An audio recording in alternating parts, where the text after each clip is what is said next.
Two boys with authorization got furious, wreaking havoc on this hotel property left and right, resulting in thousands of dollars in property damage.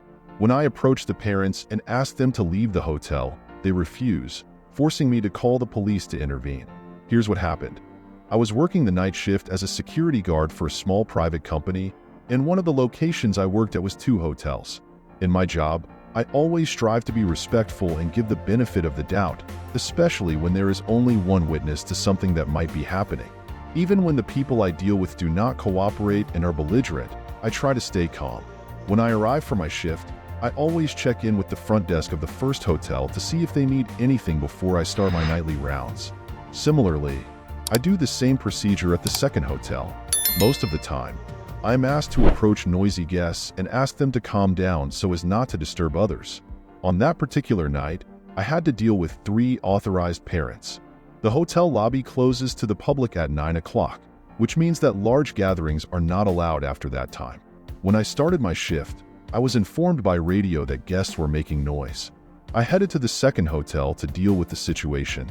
There, I was asked to approach a group of adults who were making noise in the lobby.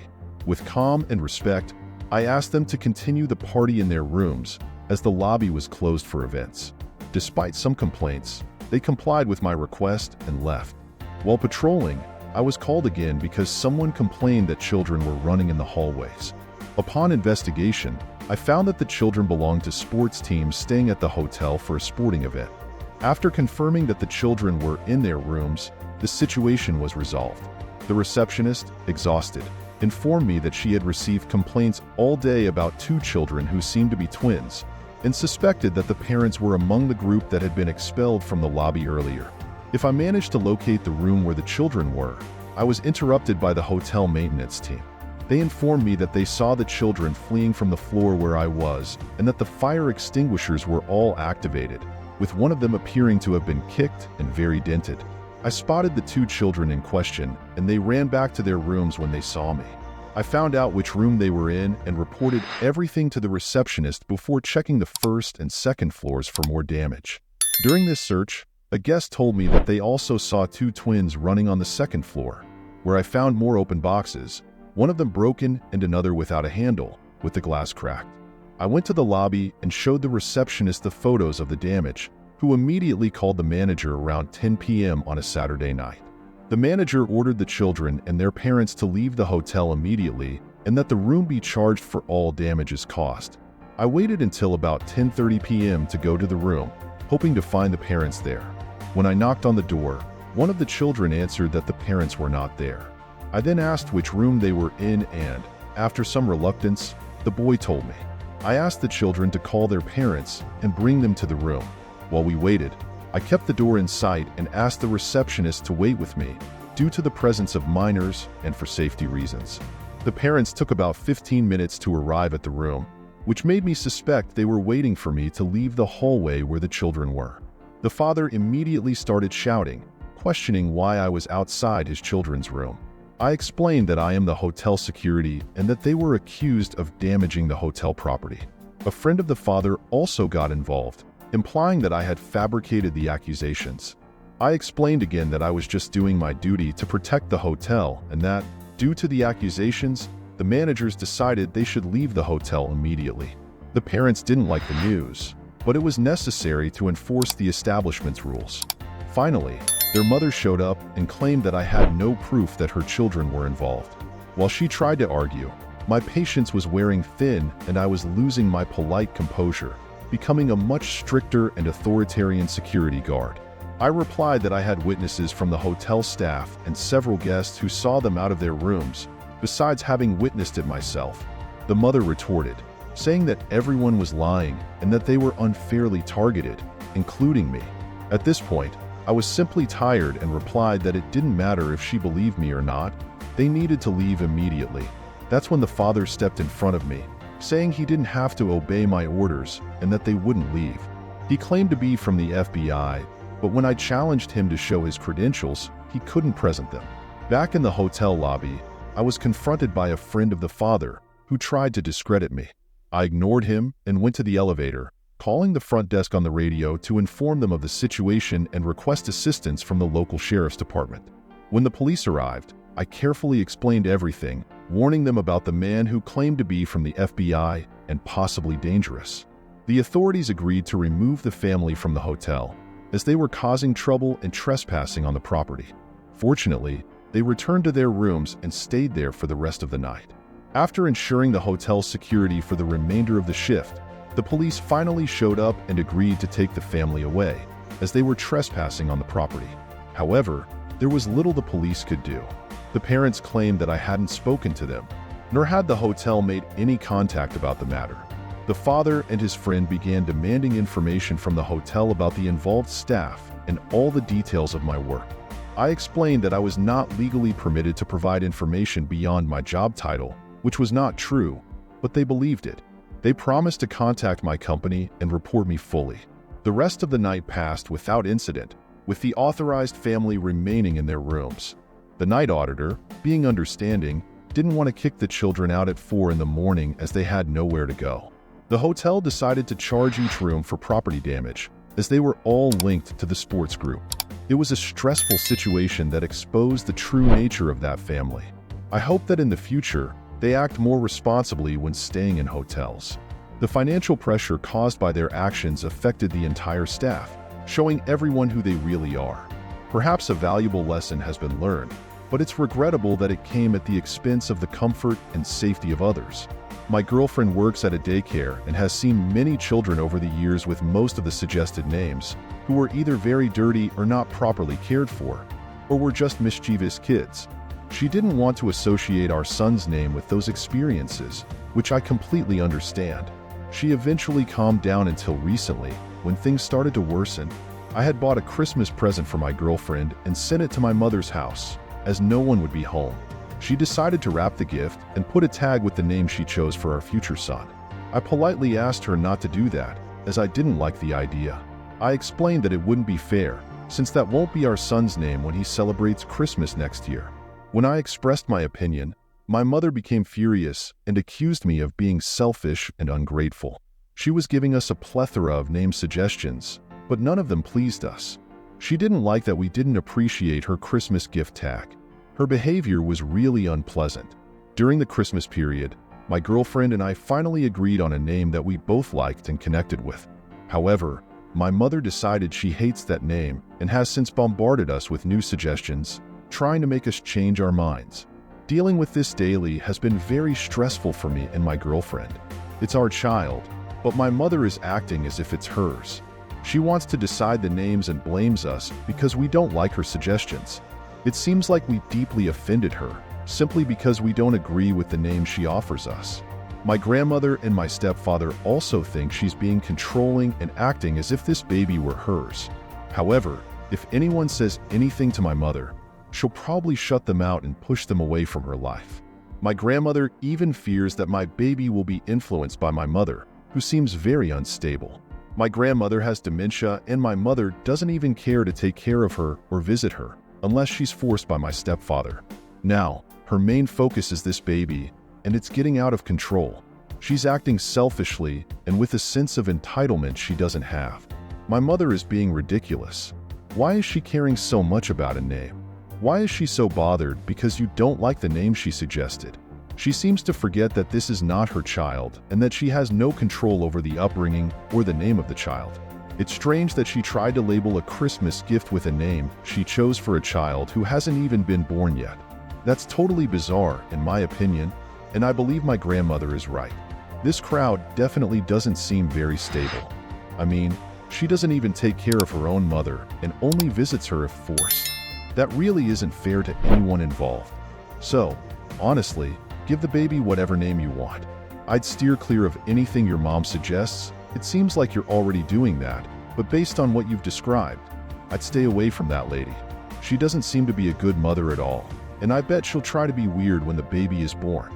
A guest at our hotel reported me to his mother, May, making false claims about me and creating a big scene. After being removed from the hotel, he tried to set up a meeting with me on a dating app. Here's what happened. A lady came to ask for my help in her room due to a misunderstanding between her and her boyfriend. She said he caused some damage to the hotel and just wanted someone there while he packed to leave. So, Nothing else was damaged. I grabbed the cordless phone and went there, as we were two at the front desk that day. I got to the room with her and just lounged in the living room while the guy was in the bedroom packing and talking quietly on the phone. I didn't approach him as he wasn't doing anything that could cause alarm at that moment. I just made small talk with the woman and her kids. Suddenly, another woman barges in because the door wasn't fully closed and starts attacking the other lady and me. She claimed she heard her son telling me several times to leave the room and how I was being rude. At that moment, the man comes out of the room with the suitcase ready and starts yelling at me, claiming everything she's saying is correct. I was super confused and disoriented about how this happened, from being there quietly to suddenly receiving shouts and screams. They demanded I leave the room and, as a result, I officially called the police. Additionally, some rooms downstairs heard what was happening and also called the police.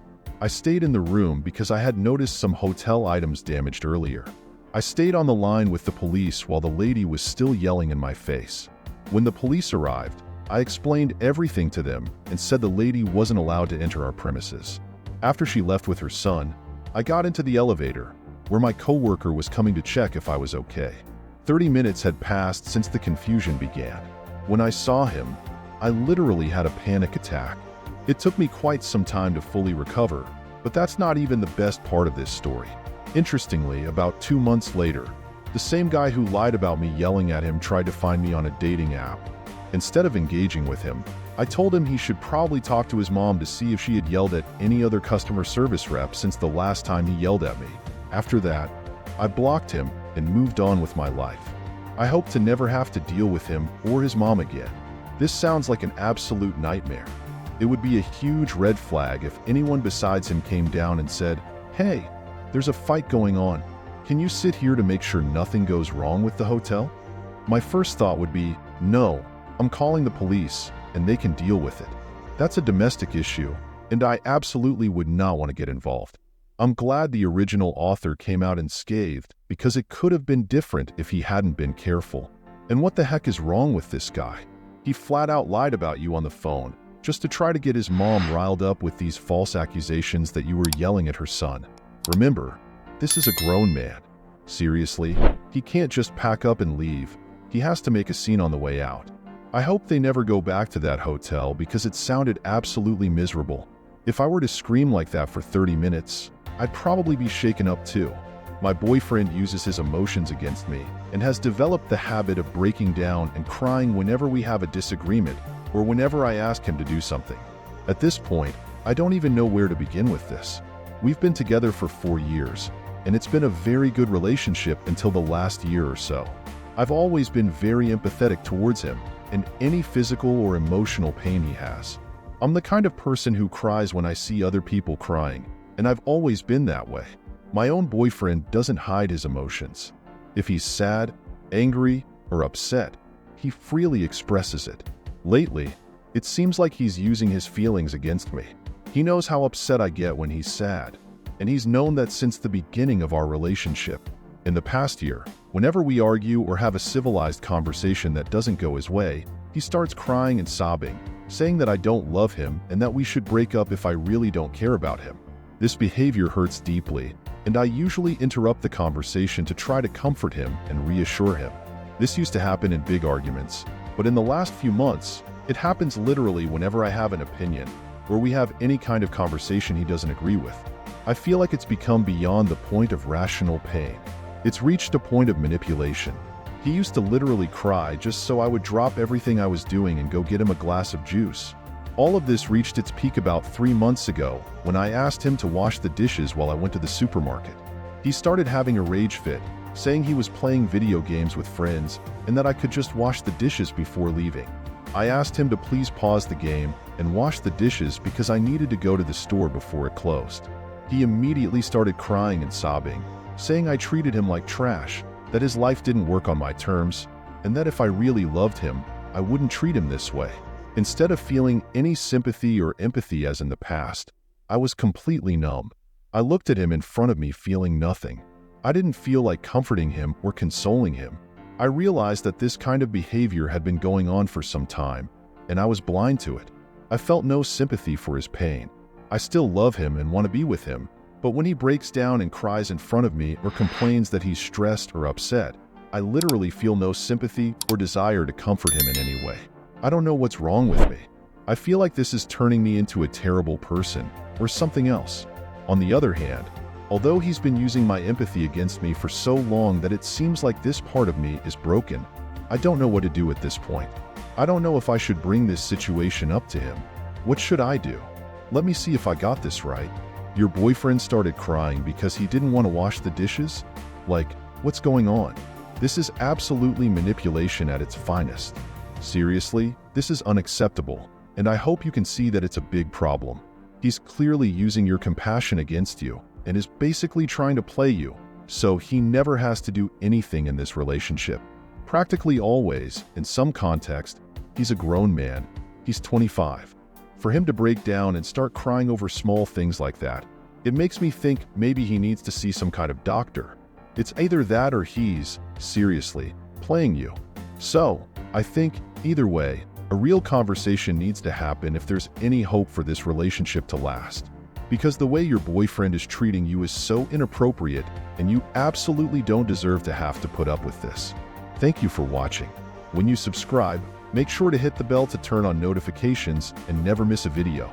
To finish listening to all the stories, use the playlist at the top of the description. And if you like, I'm the idiot you'll probably love. I'm the genius. Check it out in the description below and subscribe.